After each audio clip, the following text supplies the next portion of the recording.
Nah, dimulai dari kelebihannya dulu nih. Kelebihannya yang pertama adalah efisiensi waktu dan tenaga. Karena kecepatan karena kecepatan penyemprotannya dia tinggi itu sekitar 6 sampai 12 hektar per jam. Terus menggantikan kebutuhan tenaga kerja manual yang besar. Jadinya kita nggak perlu repot-repot lagi untuk nyiramin tanaman seluas itu. Jadi kan kalau misalnya nyiramin tanaman seluas itu kan capek ya, butuh tenaga. Jadi dengan drone sprayer ini kita bisa menyiramnya dengan lebih efisien. Nah, terus yang kedua adalah presisi dan penghematan biaya. Pengaplikasian bahan kimia pestisida atau pupuk sangat tepat sasaran. Jadi kayak karena ini udah pakai sistem, jadi dia terancangnya dengan sempurna presisi. Nah, terus yang ketiga adalah mengurangi konsumsi dan biaya bahan kimia secara signifikan. Itu dia kelebihan dari drone sprayer.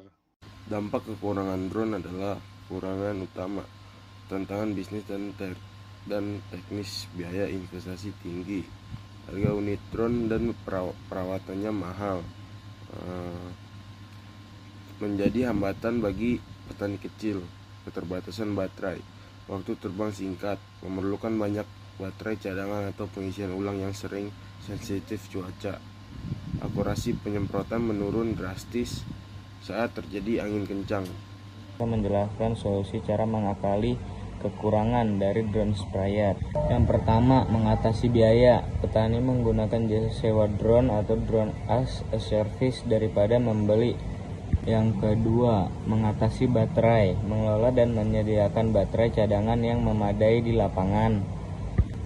Yang ketiga, mengenai angin. Operasi harus dijadwalkan pada waktu tenang atau pagi dan sore, dan selalu memantau kondisi cuaca.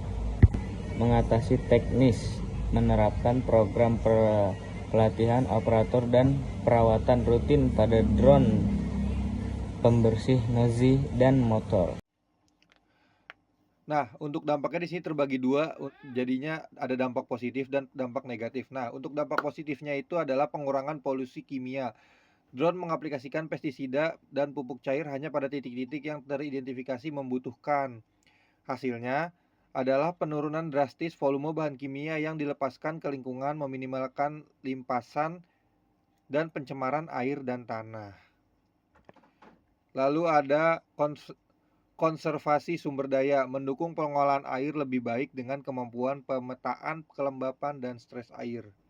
Nah, untuk dampak negatifnya di sini adalah resiko chemical drift. Apabila dioperasikannya saat angin kencang atau dengan kalibrasi yang salah, butiran semprotan bisa terbawa angin ke lahan non-target, mengancam ekosistem sekitar, serangga non-hama, sumber air. Nah, yang kedua adalah pengolahan limbah elektronik. Baterai litium yang digunakan drone memiliki masa pakai terbatas dan termasuk limbah berbahaya, membutuhkan sistem daur ulang dan pengolahan limbah yang ketat agar tidak mencemari lingkungan. Jadi itu adalah dampak negatif dan positif dari drone sprayer ini.